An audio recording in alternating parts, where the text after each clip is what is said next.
poder falar sobre paternidade. Abra comigo a tua Bíblia na carta aos Efésios, no capítulo número 3, e vamos estar lendo a partir do verso de número 14. Eu poderia ler só o 14, para a gente ganhar bastante tempo, né? Eu poderia ler só o 14, mas esse tema é um tema muito rico, né? E vamos ver o que o Senhor vai falar conosco. Amém? Carta aos Efésios, carta de Paulo aos Efésios, capítulo número 3, e o seu verso de número 14. É um tema que a gente vê muita campanha. Essa palavra é uma palavra que a gente vê muita campanha sendo feita, né, a respeito desse tema, né? E o Senhor, Ele tem algo. O Senhor tem algo para nós cristãos. Amém? Eu glorifico a Deus pela vida do pastor Flávio, né? Porque o pastor Flávio sabe que eu sou um pastor, embora eu já não sou mais louco, mas sou muito louco. Ele assim ainda confia em mim, né, para poder ministrar. E eu acho que a gente está em tempo de sermos crentes loucos mesmo. Não louco para fazer besteira, mas louco para não ter medo, tá, de pregar a palavra que é a verdade. O texto diz assim: por causa disso me ponho de joelho perante o Pai de nosso Senhor Jesus Cristo. Pode tomar assento. Esse é um tema que mexeu, né, no meu coração quando eu comecei a examinar a respeito de paternidade. E uma das coisas que me chamou muita atenção é que paternidade pode ter 4 definições, pelo menos. E a primeira das definições de paternidade é que a paternidade é uma qualidade ou uma condição de pai. É uma qualidade ou uma condição. Isso é paternidade. E o que me chama a atenção é que parece que são 2 coisas diferentes. Uma coisa é qualidade e outra coisa é condição. Hoje, muitas das pessoas que se casam, uma das primeiras preocupações que eles têm é o seguinte: eu ainda não posso gerar filho porque eu não tenho condição. Aí eu estava pensando sobre isso. Aí outros já dizem: eu não estou preparado. Então, qualidade e condição parece que são 2 coisas muito necessárias, mas são diferentes. Tem pessoa que ele já serve para ser pai na sua infância, porque ele é aquele irmão que ajudou os pais a criar os outros irmãos. Então, quando ele pega em sua maior idade, 18, 20 anos, ele já é um excelente pai. Por quê? Porque ele viu isso acontecer. Então, ele acabou aprendendo como lidar com essa situação de ser ou não pai. Já viu aquela história que o filho fala assim para o seu pai: eu não estou tomar conta do meu irmão de jeito nenhum, o pai é o Senhor. Aleluia. Sabe, eu estava analisando algumas coisas na Escritura e o Senhor começou a ministrar no meu coração que quando se fala de pai, dá-se a entender que nós não estamos falando de uma pessoa só. Pai não é uma pessoa só, porque ele não pode ser pai se não tiver filho. Então, para ser pai, tem que se gerar. Tem que nascer alguém para que você tenha um nome para poder alguém falar: é pai de fulano. A gente tem pessoas mencionadas na Bíblia como Bartimeu. Bartimeu, ninguém sabe o nome dele, porque Bart significa filho de. Então só se dá o nome do pai. Assim, quando Jesus chama Pedro, falou: tu és Simão Bar Jonas, ou seja, Simão filho de Jonas. Aqui agora a gente já vê o pai e o filho sendo mencionados pelo nome. E há necessidade de se entender que uma das coisas grandes que nós, os filhos, precisamos é do nome do pai. Aleluia. E eu estava meditando em algumas coisas. O Senhor me levou a alguns textos muito conhecidos, que um dos textos é João, no capítulo número 11, no verso número 12, 13, quando Jesus ele faz uma menção a respeito de quando Deus envia ele para o judeu. Deus envia para falar: eu não quero que esse povo se perca. Eu não quero. Cadê a água que está com ela? Aqui está quente. A taça.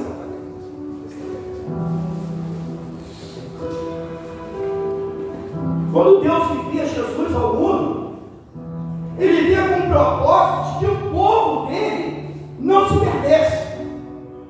E aí a Bíblia diz que ele envia, mas quando Jesus chega e aparece, eles não aceitam. E o texto diz: eu vim para os que eram meus, mas os meus não me receberam. Mas todos quantos me receberam, foi-lhes dado o direito de ser chamado filho de Deus. Então, quando eu entro agora nesse filho de Deus, eu entendo o seguinte: ninguém, absolutamente ninguém, vai conseguir ser um pai tão perfeito como o nosso Deus. Aleluia. Porque Deus ele vai além daquilo que o cérebro humano pode alcançar. Se a gente olhar o texto que nós lemos aqui, a gente percebe que no verso número 20 diz assim: ora, aquele que é poderoso para fazer tudo e muito mais abundantemente, além daquilo que pedimos ou imaginamos. Então eu já estou vendo agora um pai diferente de mim, porque muitas das vezes meus filhos me pedem algo que eu não posso lhe dar. Mas esse texto ele deixou comigo. Por quê? Porque ele vai além. Deus ele vai além. Só que existem algumas coisas. Eu botei uma frase aqui interessante. Não era. Repete comigo: não era. Mas agora sou filho de Deus. Porque todos, a Bíblia diz: todos quantos o receberam. Todos quantos. Não era para nós essa graça. Não era para nós esse direito. Era para eles. Eu vim para os que eram meus.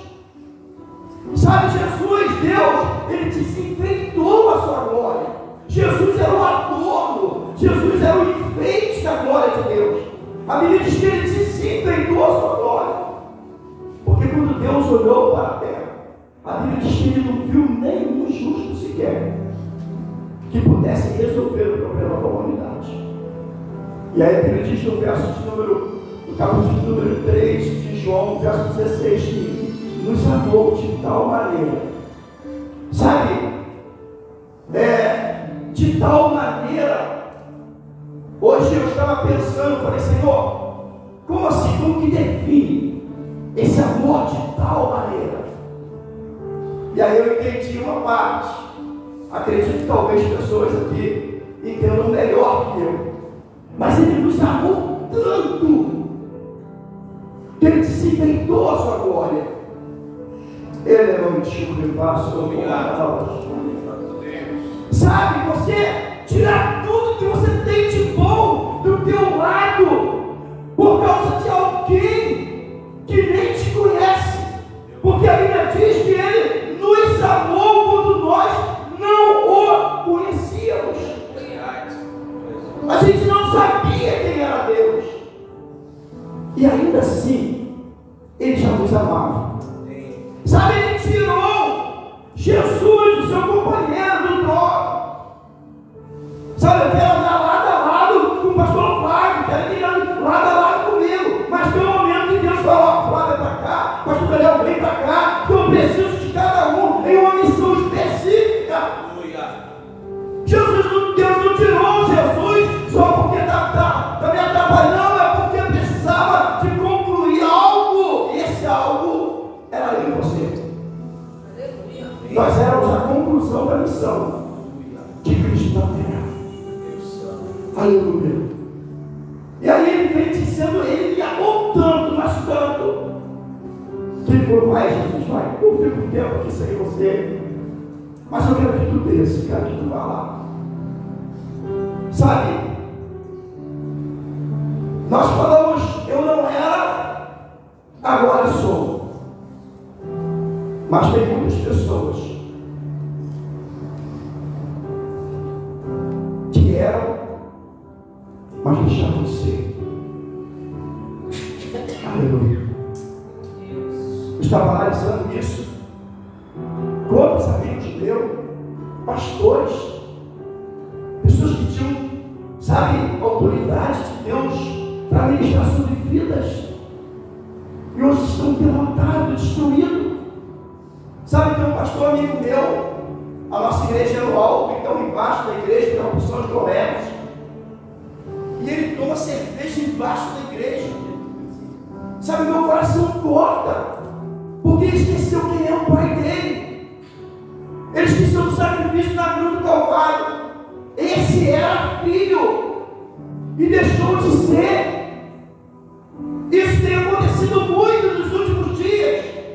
Quantos filhos ainda não chegaram à sua idade maior, estão doidos para sair de casa, para morar com um amigo que nem sabe quem é, sabe, não conhece nem a família dessa pessoa. É assim quando você abandona Jesus. É como se você falasse: eu vou me arriscar, eu sou forte, eu posso, eu faço. Mas só que quando chega lá fora, que você se depara com a adversidade, aí você vai ver como foi difícil ter deixado para trás alguém que te ama. Aleluia. Eu estava analisando sobre isso. Sabe por quê? Porque uma das coisas que me chama muita atenção é que o filho, ele tem o DNA do pai. Ele tem o DNA do pai. Isso é uma forma de descobrir de quem você é filho. E muitas das vezes parece que nós estamos perdendo isso, essa característica, porque estamos no mundo e as pessoas olham para a gente e já não nos vê como alguém que é filho de Deus. Aleluia. E quando nós somos filhos de Deus, nós reproduzimos as coisas que Deus é. Porque ele diz que o amor de Deus foi derramado sobre nós. Então, se ele amou o mundo, significa que ele é amor em essência. Ele é amor em essência. Por isso que ele nos amou tanto. E aí eu entendo que, sendo filho de Deus, esse amor também precisa de estar sobre mim. Isso são características do Pai reproduzida no Filho. Se você se diz filho de Deus, mas não há característica de Deus em você, precisa de rever. Aleluia. Precisa de rever. Eu tenho que ele é, mas eu não tenho a característica. Eu sei que ele é meu pai, ele sabe que eu sou filho dele, mas o meu comportamento, a minha forma de proceder, ainda não está mostrando de quem eu sou filho. Basta você entender que quando Judas estava prestes a trair Jesus, Jesus era tão parecido com o discípulo, que ele disse para o soldado: aquele a quem eu beijar, esse é o Cristo. Ou seja, todos tinham a mesma característica. Eles eram semelhantes, eles eram iguais. Por quê? Porque Jesus tinha a característica de Deus e os discípulos tinham a característica de Jesus. É por isso que Paulo falou: sejam vocês os meus imitadores, assim como eu sou de Cristo. A paternidade de Deus está em uma parte suprema. E é necessário a gente entender que isso desce de Deus para Jesus e de Jesus para mim e você. É por isso que ele disse: mas pastor, e Jesus não é o filho? Ele disse: eu e o Pai somos um. Glória a Deus. Então, para Deus ele é o filho, mas para a gente ele também é pai. Porque ninguém podia fazer por nós o que ele fez se ele não estivesse nos chamando de filho. Aleluia. É por isso que em muitas das cartas a gente veio falando filhinhos. Isso é um tratamento de amor, de carinho. Filhinhos, não ameis o mundo e nem as coisas que no mundo há, porque se alguém amar o mundo, o amor do Pai não está nele. Precisamos de entender, essa paternidade jamais pode ser interrompida. Estamos em dias de estarmos alinhados. É por isso que Jesus falou assim: estais em mim e eu em vós. É um alinhamento, é uma unidade. E nós precisamos de alinhar a cada instante. Eu estava pensando, quando minha filha estava falando, quando dava 15 para as 4, eu nem trocava de roupa. Falava assim com o cara: acabou? Posso ir? Ele vai. Tinha dia que eu fazia 12 minutos de cara aí até a minha casa, que nem um louco, porque eu sabia que minha filha estava precisando de mim, sabe? Ela estava precisando de mim. Muitas vezes eu cheguei em casa e ela estava no sofá chorando, e pelo que eu via, ela já estava chorando já há muito tempo. E depois eu entendi isso. Eu entendi que isso não tem muito a ver comigo e ela, mas tem a ver comigo, ela e Deus. Porque se não ama, não tem como socorrer. Se não ama, não, procura um psicólogo, vai procurar um psiquiatra, vai arrumar um trabalho, vai cuidar da tua vida. Ó, você já é adulto, dá um jeito, se vira. Quando eu olho para essas linguagens, eu olho para o meu estado miserável, pecaminoso, e Jesus podia ter falado a mesma coisa comigo. Ele é um desculpe fácil, mas ele não disse. Ele abriu os braços e falou: vem, eu quero você. Glória a Deus. Vem, eu quero você. Aleluia. Eu vou sofrer, eu vou ser chicoteado, eu vou ser açoitado, eles vão cuspir na minha face, sabe? Eu vou carregar uma cruz que é mais pesada do que os limites da minha força, mas eu quero você. Ele caiu por 3 vezes no caminho do Gólgota, para não fazermos entender que perdemos o Pai, que poderia resolver o nosso problema.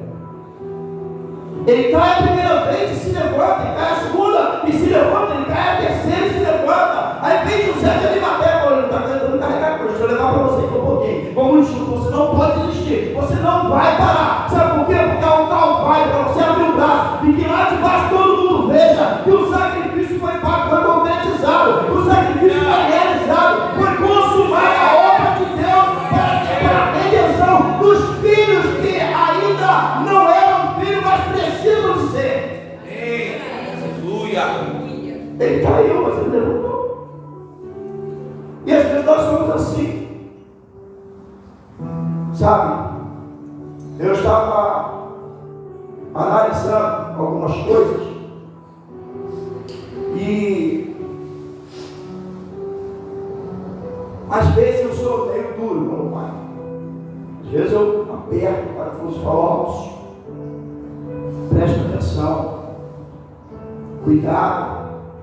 Esses dias eu estava falando uma coisa com um amigo, que eu falei que o meu coração está trêmulo. A minha alma está sofrendo. Eu tenho um neto com 2 anos. Você imagina, a gente adulto já não está aceitando a situação como está hoje. Você imagina uma criança que tem 2 anos, o que espera para ele? Você tem como calcular isso? O que espera, sabe por quê? Porque a Bíblia diz que nós estamos vivendo o princípio das dores já. Esse é o último tempo da igreja na face da terra. Amém. E é necessário que a gente conheça isso e aplique isso. É por isso que Salomão, nas suas palavras, ele falou: chama o menino, amarre a palavra no seu punho, depois coloque sobre o teu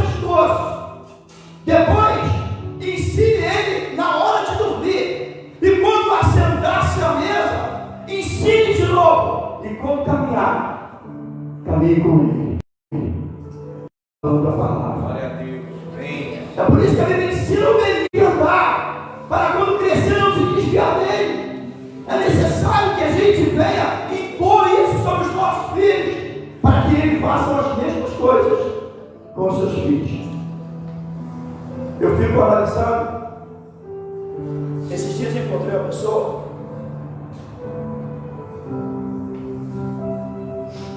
E essa pessoa olhou para mim e falou assim para mim: não sei teu nome, mas você é a cara de Sebastião Pereira. Eu conheço teu pai. Eu fui conhecido por causa do semblante. Meu pai já faleceu, já não existe mais. Mas ele falou: você é cara do teu pai. Eu não sei teu nome, você é filho de Sebastião Pereira. Sabe, alguém já falou assim: quando eu olho para você, eu vejo em você o Filho de Deus. Você é diferente. Você é diferente. Sabe, nós precisamos de ter essas características. Porque se você não é filho, você corre o risco. Qual é o risco que você corre quando você não é filho? De não ter herança. Que a Bíblia diz que nós somos o herdeiro da herança de Cristo. Cristo é herdeiro de Deus e nós somos o herdeiro. O herdeiro quer dizer herdeiro com. A mesma herança de Jesus é minha, do meu Pai. Não é nem mais nem menos. Porque nós aceitamos também ser filho. Passamos a ser filho. Me faz lembrar de uma história da Bíblia. Acho que está em Juízes capítulo número 7, verso 11, que fala sobre Jefté. Jefté era um filho de Eliade. Mas ele não era filho da esposa, ele era filho de uma prostituta. Mas ele cresceu com os irmãos de casa. Chegou um dia que os irmãos cresceram e falou para ele: você não herdará conosco a herança de nosso pai. E botaram ele para fora de casa. E ele foi para a terra de Tob. E na terra de Tob ele se ajuntou com homens levianos e se fortaleceu.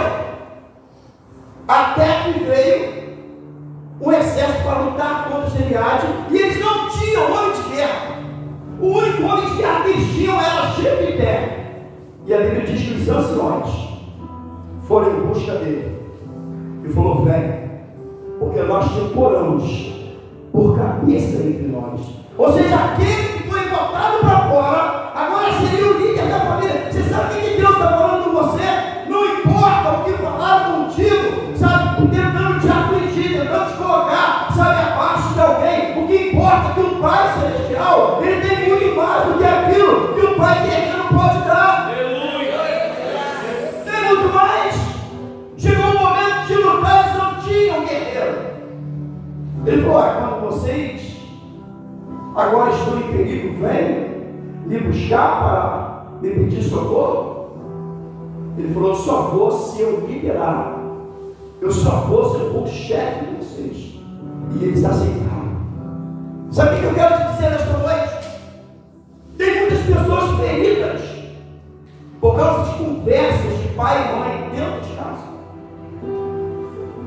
Dentro de casa. Às vezes nós como crentes, né? Até vemos a irmã meio com a blusa vermelha, bonita, vinho, né? Vinho, linda sua blusa. Aí aqui eu chego e admiro a blusa dela. Mas dentro de casa, eu vou tratar minha filha e minha esposa. E aí os filhos começam a ficar revoltados. Satanás tem usado isso como artimanha. Mas nesta noite, se isso está acontecendo na tua casa, você vai cair por terra. É tempo de amarmos. É tempo de abraçarmos. Sabe, o convite veio e fez lá de Abraão, de Salomão, quando ele falou: há tempo de abraçar e há tempo de afastar de quem se abraça. Agora estamos em tempo de abraçar de novo. O tempo de afastar acabou. É tempo de abraçar, porque a Bíblia diz que os filhos iriam converter o coração dos pais e os pais aos filhos. Haveria um tempo que a paz iria reinar dentro dos lares. que na minha casa esse tempo seja hoje. Seja hoje. Eu vou contar duas histórias, uma real da minha vida e uma depois para vocês entenderem um pouco sobre o cuidado de Deus. Há uns 4 meses atrás eu estava trabalhando numa empresa e não estava bem. Existiam algumas pessoas lá que usavam pelo diabo, estava muita afronta, e para mim, como servo de Deus, não dava para negociar com eles, porque a Bíblia diz que não há comunhão entre a luz e as trevas. E eu comecei a orar, falei, eu preciso que Deus abra uma outra porta para mim. E fiquei orando, e a gente tinha uma barraca de pastel ali no Coelho, que a gente parava todo dia, eu e a esposa. Eu ia de moto, voltava de moto, a gente parava, vamos comer um pastel, vamos comer um.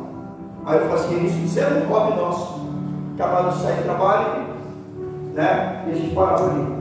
E um belo dia ele falou assim para mim, vou vender a barraca, você vai comer pastel de outra pessoa semana que vem.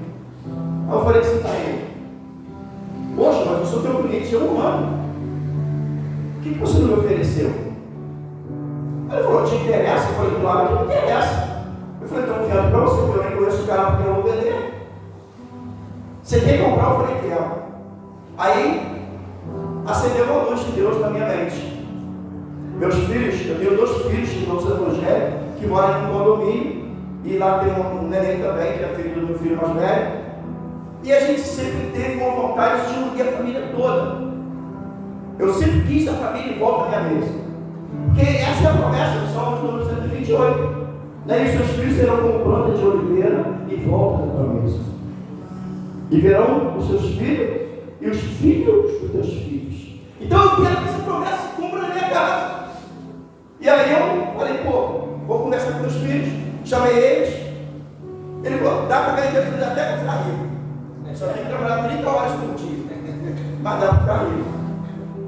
Né? Claro que não dá para ficar rico, né? No país que a gente mora, não dá para ficar rico trabalhando, mas dá para melhorar um pouquinho de vida. Se trabalhar bastante, se trabalhar com dignidade, se botar Deus na frente, dá para melhorar de vida. E aí, eles entenderam que aquela era uma oportunidade muito boa para todo mundo. E aí, como que a gente vai organizar isso? Minha esposa é uma excelente cozinheira, aplaudo o Senhor pela vida dela. Aleluia. Ela é uma excelente cozinheira. Eu falei, ela vai ficar fazendo os recheios. Minha filha ficou na administração para ver o que falta e o que não falta. Meu filho mais novo ficou para fazer a compra do mercado. Meu filho mais velho ficou para fazer os pagamentos. Porque eu nunca vi, tem tanta coisa para pagar, gente. É muita coisa para pagar, pastor. E eu fiquei na rua, chamando os clientes para comer pastel e tomar caldo. E aí eu consegui trazer a família para perto. Agora, a gente está orando, não é para trazer para perto, mas é para trazer para Deus. Sabe por quê? Trazer um filho para a igreja é fácil. Trazer para Deus é difícil. Sabe, você precisa ir na igreja. Você precisa conhecer o pastor, você precisa conhecer Deus. Se você falar com ele e ele falar, eu quero saber quem é esse Deus, você não precisa de trazê-lo. Ele vai vir sozinho. Ele vai vir sozinho. Então isso foi uma coisa que Deus colocou no meu coração. E a gente está vendo que tem muita luta, muita batalha. Porque o diabo não quer que funcione a união da primeira instituição criada por Deus. Ele não quer. Ele vai criar briga. Não vê a história de Marcos, capítulo 9, de número 23, daquele jovem que era endemoniado. Jesus chega ali e fala, o que está acontecendo? Ele quando se manifesta, o diabo leva no fogo e leva ele na água, e o pai está desesperado, porque mudava de cidade em cidade, porque naquela época o pessoal entendia que uma pessoa manifestada com demônio trazia maldição para a cidade, então eles eram expulsos. Ele era expulso da cidade. E se você prestar atenção, eu vou buscar fundo. Como que começou essa história? Aquele garoto sai um dia com um amigo, entra em uma mata, lá o demônio se manifestou nele. E ele veio para casa com aquele demônio. E quando ele começou a se manifestar dentro de casa, tentando se queimar, tentando morrer afogado, o pai achava que a mãe não estava cuidando do filho. E aí começou uma briga entre o pai e a mãe, porque o filho estava machucado. E às vezes assim o diabo ele cria alguém para entrar na sua casa, para desvirtuar. É o que eu chamo de infiltrado. Precisamos ter muito cuidado com as pessoas que são infiltradas do diabo dentro da nossa casa. E ali, aquela mãe daquele garoto ficou doente, porque no dia que ele tentou se afogar no rio, ela não sabia nadar, mas ela pulou para salvar ele. E ela bebeu muita água, seu pulmão encheu de água e ela veio a morrer. Ou seja, o diabo destruiu a família. E às vezes é isso. Às vezes a criança caiu, o pai não estava em casa, mas viu a marca no corpo da criança. E quando chega em casa, a primeira coisa que ele fala para ele, falar bom dia, boa noite, eu te amo. Ele fala, o que aconteceu? Você não estava em casa, você não vigiou a criança. Isso é o diabo tentando mirar a mente para destruir a família. Mas Deus é um Deus de cuidado, porque há preparado. Se você conseguir entender que em você há o DNA de Deus, isso significa que você vai viver as características dele. A gente pode abrir em Mateus capítulo de número 5, ali Jesus vem mostrando alguma informação: ser manso, ser misericordioso, ser pacificador. Isso são características do próprio Deus. Jesus falou: aprendei de mim, porque sou manso e humilde. Então a paternidade traz para nós DNA que cria em nós característica. E aí então, tendo DNA, vivendo as características, então nós passamos a ser herdeiro. E sendo herdeiro, você não precisa se preocupar com mais nada, porque então Deus tem total compromisso com a tua vida. Ele vai cuidar de você. Em momento nenhum Ele vai te abandonar. Ele disse que pode ir para nós, que a momento eu não sei abandonar o meu filho. Todavia, Ele nunca se esquecerá de nós. Eu quero terminar com uma história para um jovem. Quem tem até 15 anos, levanta as mãos. 15, 13, 15, 16, quem tem? Isso, tem bastante. Deixa eu ver isso. Cuidado de Deus. Eu chamo essa história, eu intitulo essa história como o cuidado de Deus. Eu quero que vocês, adolescentes, prestem atenção no que eu falo, para a gente poder terminar essa história. O jovem falou assim para o seu pai: pai, eu já tenho 15 anos, eu quero sair sozinho, não quero mais que o senhor venha comigo, nem o senhor nem a mamãe. Eu já sei andar sozinho. Já viu aquele negócio? Eu não quero pagar amigo, não vem do colégio, não vem segurar minha bolsa, mas não, deixa que eu faço isso. Eu quero sair sozinho. E aí o pai falou assim para ele: qual é o primeiro lugar que você quer ir sozinho? Ele falou: vou na casa da minha avó. Mas é distante, tem que pegar trem. Ele falou: eu vou, pô. Eu já tenho 15, pai. Eu já sei andar sozinho. Sabe? Ele falou: então deixa eu te levar pelo menos até a estação. Te botar no trem, só para saber que você entrou no trem. Aí ele: tá bom. E aí o pai foi com ele até a estação, chegou lá, ele comprou a passagem, entrou no trem. E ali ele sentou, escolheu um lugar para sentar. E o pai, na hora de se despedir, falou assim para ele: filho, se por acaso nessa viagem, porque é uma viagem isso, querer fazer as coisas sozinho é uma viagem, a mente já está viajando há muito tempo, né? E aí ele falou: filho, se por acaso nessa viagem você passar por uma situação de aperto muito grande, eu vou botar um bilhete no bolso da tua camisa, você lê esse bilhete. Aleluia. E ele não sabia, ele tinha dado de trem. Tá bom, vai sair de perto dele. E o trem começou a seguir viagem. E de repente, alguns homens malfeitores perceberam que o jovem estava sozinho. Sabe, esse que é o risco. Querer sair liberto do Pai pode te fazer andar sozinho. E lá fora há muitos riscos. Sabe, abandonar o Pai com certeza vai te fazer entender que na hora que você sentir aperto, você vai ter que se virar sozinho. E aí aqueles homens perceberam que aquele jovem estava sozinho e veio para lhe agredir, para tomar o que ele tinha, saquear ele. E quando ele viu que estava cercado, já não tinha para onde correr, ele se lembrou do bilhete. E quando ele meteu a mão no bolso e pegou o bilhete, estava escrito: estou no vagão de trás. Você entendeu isso? Sabe o que ele quer dizer? Por mais que você ache que possa se virar sozinho, que possa andar sozinho, Ele é Pai. E Ele não pode te deixar sozinho. Ele não pode te abandonar. Então tenha sempre isso em mente.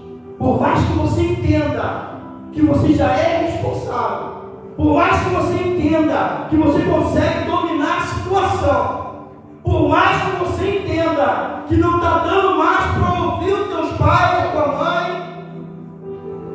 ainda assim você vai precisar dele. Você pode aplaudir o seu coração, sabe? Você não foi assim.